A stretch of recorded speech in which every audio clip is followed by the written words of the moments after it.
Partie 1, les objectifs de l'action administrative. Les objectifs de l'action administrative.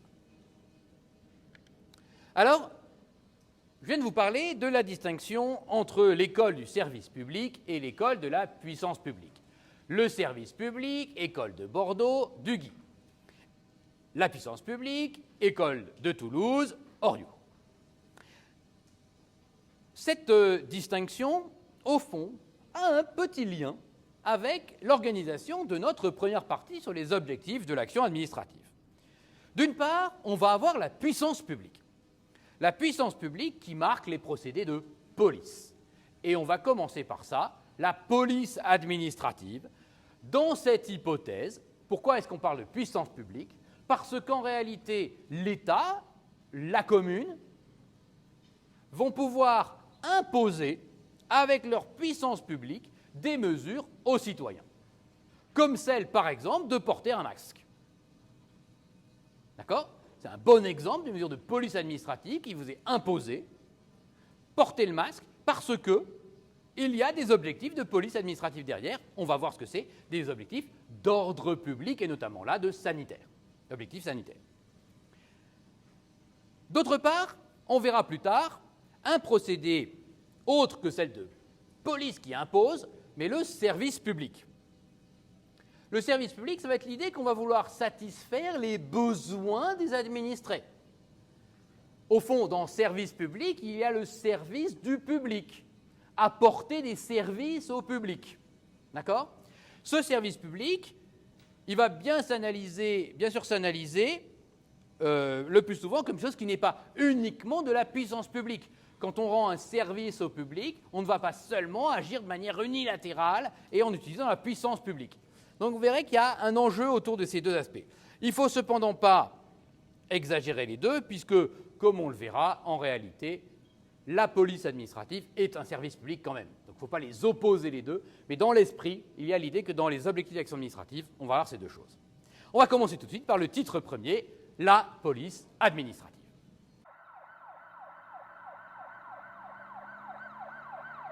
Titre premier, la police administrative.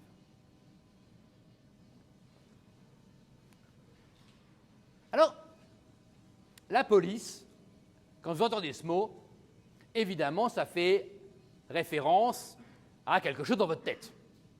Et pour essayer de casser cette référence dans votre tête, je vais commencer par vous dire que le mot police est polysémique. Il a plusieurs sens. Et on va voir les deux principaux sens du mot police. Le premier sens, c'est évidemment celui que vous avez en tête tous. Qu'est-ce que c'est? La police, c'est les forces de l'ordre. Les flics, les keufs. D'accord? La police, c'est les forces de l'ordre. Ce sont la plupart du temps des agents de l'État le plus souvent, mais qui peuvent aussi être des agents de la commune. C'est ce qu'on appelle la police municipale. Bravo. La police municipale. Sans exagérer, on peut prendre aussi en compte, quand on parle de la police en général, en tout cas des forces de l'ordre, on va aussi mettre les gendarmes. Les gendarmes qui sont des militaires, mais qui auparavant étaient liés au ministère de la Défense uniquement, alors que les policiers étaient au ministère de l'Intérieur. Aujourd'hui, il y a une tutelle du ministre de l'Intérieur sur les gendarmes aussi. Néanmoins, vous avez ces différentes forces de l'ordre. Pour vous, la police, surtout quand je mets, ou même quand je mets police administrative, c'est-à-dire la police c'est de l'administration, pour vous, ça renvoie à ça. Au fond, il faut que vous cassiez cette image. C'est celle du langage courant. Vous le savez, les juristes ont souvent une approche un petit peu différente. Et en droit, la police administrative, c'est bien autre chose.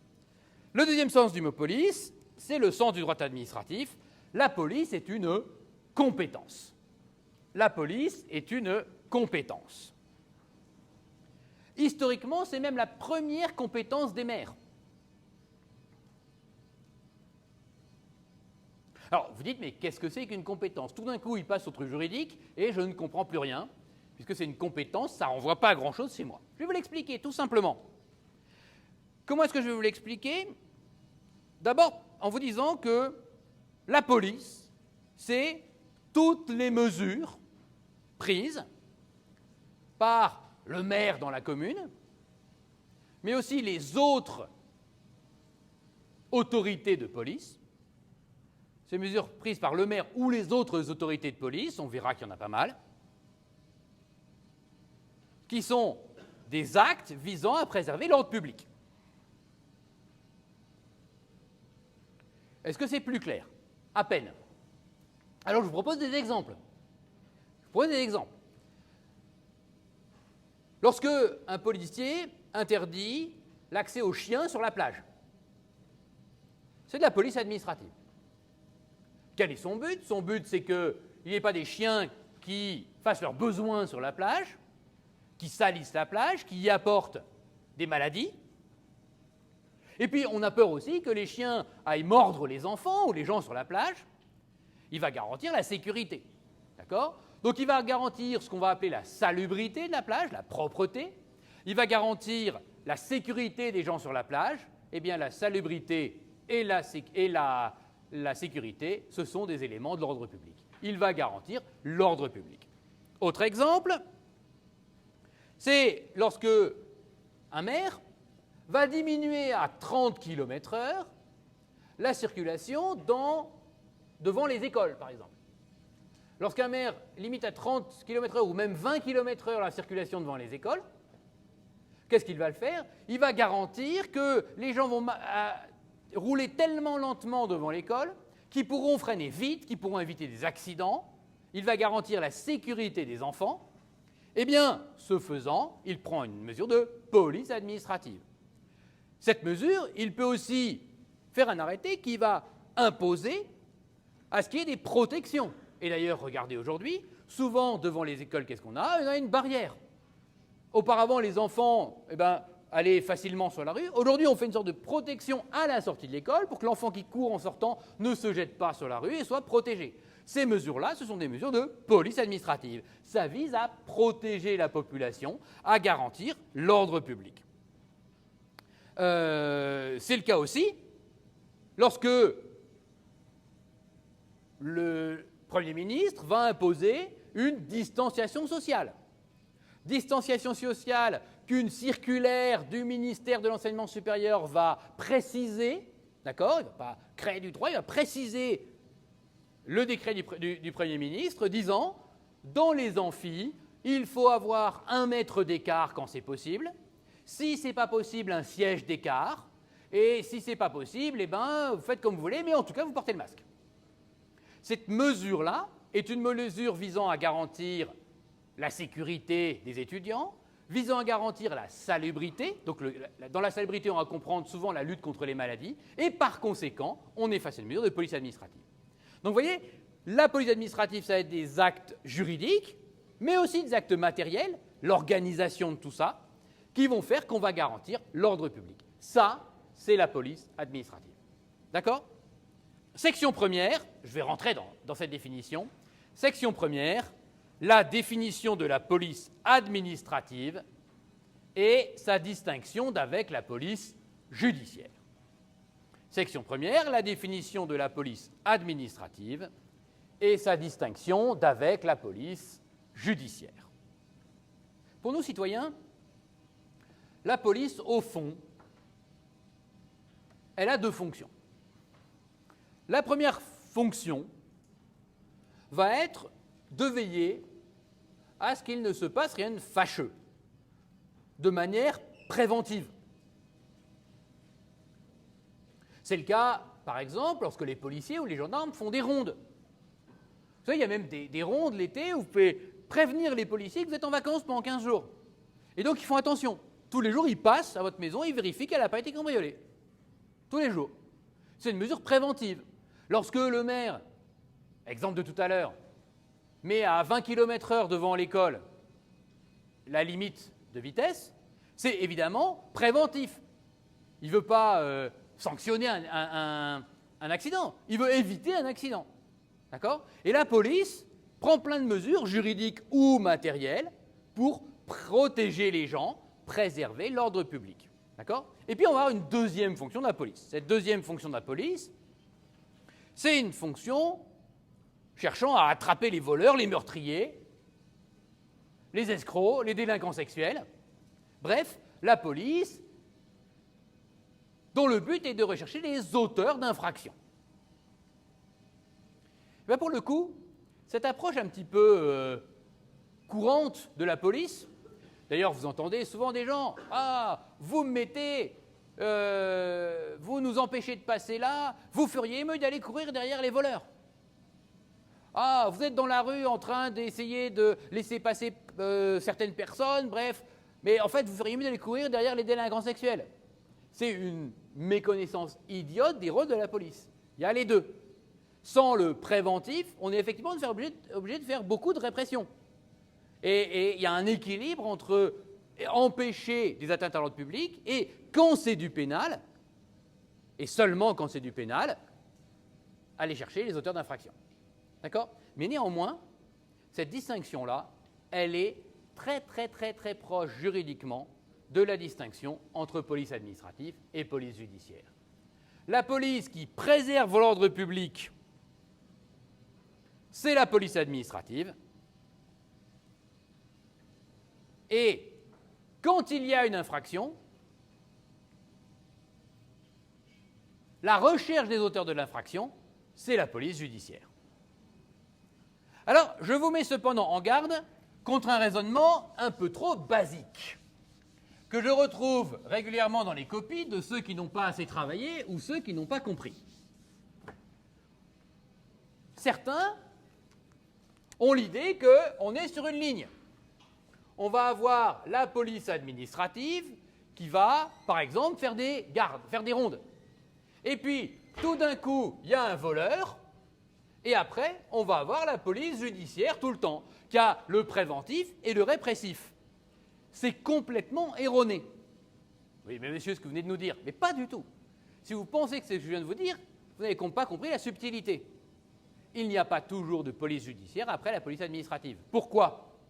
Parce qu'il y a bien des mesures de police administrative qui ne sont pas des infractions pénales. Et si, par exemple, je décide, par exemple, de secourir, en tant que police administrative, j'organise les secours en montagne, il n'y a pas de pénal après. Je ne vais pas mettre quelqu'un en prison. Je n'ai pas besoin de l'arrêter. Il y a beaucoup plus de police administrative, de mesures préventives. Si je m'arrange pour que je préserve l'environnement, dans certains cas, l'atteinte à l'environnement va être du droit pénal, mais la plupart du temps, préserver l'environnement, il n'y a pas de pénal après. D'accord ?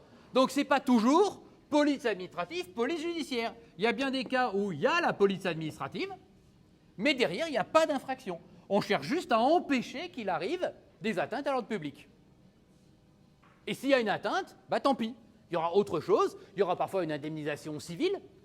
Quelqu'un aura été, aura subi un dommage, eh bien, on va le réparer. Celui qui l'a commis va le réparer. C'est le droit civil que vous allez faire cette année. Mais il n'y aura pas de pénal. Pas de pénal du tout. D'accord ? Heureusement, il n'y a pas de pénal partout. D'accord ? Donc la police administrative, il y a beaucoup plus de mesures administratives que de police judiciaire. C'est compris ? Voilà. Alors, quand est-ce qu'il y a la police administrative ? Je vais vous la définir. La police administrative, ouvrez les guillemets, définition. À l'oral, certains me la récitent par cœur. Définition, ouvrez les guillemets. La police administrative est l'ensemble des actes juridiques, actus juridicus. La police administrative est l'ensemble des actes juridiques ou activités matérielles, LES. La police administrative est l'ensemble des actes juridiques ou activités matérielles visant à la préservation de l'ordre public. Visant à la préservation de l'ordre public, virgule, à l'exclusion de ceux visant à la poursuite, à l'exclusion de ceux visant à la poursuite des personnes ayant commis une infraction. À l'exclusion de ceux visant à la poursuite des personnes ayant commis une infraction, où ça, c'est du droit pénal, et de la police judiciaire. C'est compris? Voilà. Paragraphe 1er. L'ordre public, élément central de la police administrative. Paragraphe 1er. L'ordre public, élément central de la police administrative. L'ordre public est un mot un petit peu ambigu. Dans ordre public, on pourrait vite voir la dictature poindre son nez. Qu'est-ce que c'est que l'ordre public? La question n'est pas du tout neutre, on va en donner la définition juridique française, mais vous comprenez bien que ce n'est pas n'importe quoi que de réfléchir l'ordre public. En l'occurrence, pour maintenir l'ordre public, le maire, le Premier ministre peuvent prendre des mesures de police, peuvent interdire, obliger des choses. En ce moment, on est spécialement à même de comprendre que ces choses qu'on interdit ou qu'on permet peuvent être très liberticides. Lorsqu'on oblige tout le monde à sortir avec un masque, c'est liberticide. Lorsqu'on met tout le monde en confinement en interdisant de sortir, on a porté atteinte pendant toutes les semaines de confinement à notre liberté d'aller et venir, à la liberté commerce d'industrie. On a, pour faire un parallèle simple, un peu été en prison chez nous. Voyez à quel point, en réalité, une mesure de police peut vite être une mesure dictatoriale. Or, toutes les mesures sont fondées sur l'ordre public. Vous comprenez bien que la vraie question, c'est qu'est-ce que c'est que l'ordre public? Si l'ordre public, c'est quelque chose qui garantit les libertés, alors on aura un État libéral. Si l'ordre public est quelque chose de très strict, alors on aura une dictature. Donc cette définition de l'ordre public, elle est centrale. Dans un État libéral, l'ordre public, c'est ce qui va permettre aux habitants d'être épanouis, dans le respect des autres et de lui-même. L'ordre public est même considéré comme un droit premier. C'est-à-dire que quand on a la sécurité, quand il y a l'ordre public, c'est là qu'on peut profiter de ces autres libertés. Donc, le Conseil constitutionnel a reconnu une forte valeur dans les hiérarchies des normes à l'ordre public. L'ordre public est un objectif de valeur constitutionnelle. Mettez-le entre guillemets, objectif de valeur constitutionnelle. Vous l'avez fait l'an dernier. Quand vous avez fait les différents droits de valeur constitutionnelle, vous avez dit qu'il y avait des déclarations de droits, il y a aussi les objectifs de valeur constitutionnelle, ce qu'on appelle généralement les OVC parmi les constitutionnalistes. OVC, objectif de valeur constitutionnelle. Il a reconnu cette valeur d'objectif de valeur constitutionnelle dans une décision numéro 93-325 DC, Conseil constitutionnel, décision 93-325 DC, du 13 août 1993, loi relative à la maîtrise de l'immigration. Loi relative à la maîtrise de l'immigration, c'est le nom de la décision. Vous savez que les décisions d'essai du Conseil constitutionnel ont comme nom celui de la loi. En fait, son nom complet, je vous le donne, c'est Loi relative à la maîtrise de l'immigration et aux conditions d'entrée et d'accueil des séjours des étrangers en France. Ce n'est pas la peine de noter. Loi relative à la maîtrise de l'immigration suffit. De quoi s'agissait-il? Eh bien, le Conseil constitutionnel a dû concilier, et ce mot, vous pouvez le mettre en italique, parce qu'il est important, la conciliation des droits fondamentaux. Le juge constitutionnel a dû concilier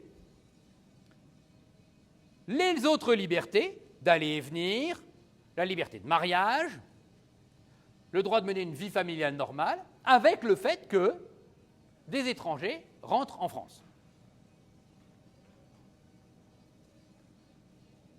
Et donc avec l'ordre public. En l'espèce, dans son contrôle, il a sanctionné une des dispositions de la loi. Quelle loi? Quel texte? Quelle disposition, pardon? Le Conseil constitutionnel a estimé qu'une disposition qui permettait de mettre les étrangers 3 jours en rétention administrative. Qu'est-ce que c'est que rétention administrative? C'est une prison qui ne dit pas son nom. D'accord? C'est une prison pour étrangers. Donc, mettre 3 jours en rétention administrative, tout étranger qui a été expulsé ou reconduit à la frontière. C'est-à-dire, on dit, il y a le juge qui a dit, vous avez demandé à rentrer en France, on vous a dit non. Vous êtes quand même resté. Moi, juge, je vous reconduis à la frontière ou je l'expulse. Vous n'avez pas à être en France. D'accord? Avec toutes les garanties nécessaires, ça ne se fait pas n'importe comment. Il y a un code entier, grandement de droit public, c'est le CESEDA, Code de l'entrée et du séjour des étrangers. D'accord? En application de ce code, le juge, gardien des libertés, a dit « Je vous reconduis à la frontière ». Et ce texte-là disait « Quand un étranger est reconduit à la frontière ou qu'il est expulsé, eh bien, on a le droit de le mettre en attendant de l'expulser 3 jours en rétention administrative ». Et le Conseil constitutionnel a dit « Non, c'est pas possible. C'est pas possible. On ne peut pas mettre quelqu'un 3 jours en rétention administrative, même s'il doit partir, tant qu'il n'y a pas de menace grave à l'ordre public. Tant qu'il n'y a pas de menace grave à l'ordre public. Sous-entendu, moi, juge constitutionnel, je dis, je comprends qu'il faut expulser cette personne, que les textes le disaient, que le juge l'a confirmé, il faut l'expulser. Mais, si on n'arrive pas à l'expulser tout de suite, on ne peut pas le mettre en prison en attendant. Vous devez le relâcher, à moins que vous puissiez prouver qu'il est dangereux tant qu'il n'est pas en rétention administrative. S'il s'enfuit, bah tant pis, il faudra le reprendre. Mais on ne met pas les gens en prison comme ça, simplement en attendant. L'ordre public ne justifie pas, et on doit attendre qu'il y ait un risque d'atteinte à l'ordre public, le risque que l'étranger, je ne sais pas moi, aille faire commettre des délits, pour pouvoir le mettre en prison. Sinon, non. D'accord? Voilà. Grand A, les éléments classiques constitutifs de l'ordre public. Grand A, les éléments classiques constitutifs de l'ordre public. Grand A, les éléments classiques constitutifs de l'ordre public. Classiquement, dans l'ordre public, et on va les détailler ces éléments pour que vous compreniez vraiment ce que c'est que l'ordre public, il y a 4 plus 1 éléments. Les 4 éléments classiques sont 1. La sécurité. Vous pouvez mettre des petits tirets, hein. La sécurité, qu'on appelle aussi la sûreté. La sécurité ou entre la sûreté. Deuxième élément de l'ordre public, la salubrité publique. Sûreté, salubrité, la salubrité publique. Troisième élément, la tranquillité publique, qu'on appelle aussi le bon ordre. La tranquillité publique, qu'on appelle aussi le bon ordre.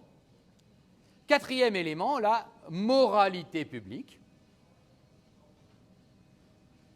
Et à ces éléments textuels, aujourd'hui, on en rajoute un 5e issu de la jurisprudence, là, le respect de la dignité humaine. Aujourd'hui, on en rajoute un 5e issu de la jurisprudence, le respect de la dignité humaine. Alors, d'où vient cette liste? Cette liste, elle vient des textes, et notamment, vous avez dit que c'était le premier texte que je vous citerai, du Code général des collectivités territoriales, c'est l'article L 2212-2 du CGCT. L 2212-2 du CGCT.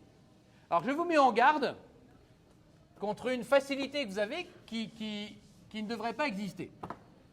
À l'oral ou dans les copies, je vois parfois l'article 2212. Non, non, non, non, non, non, non. Et non.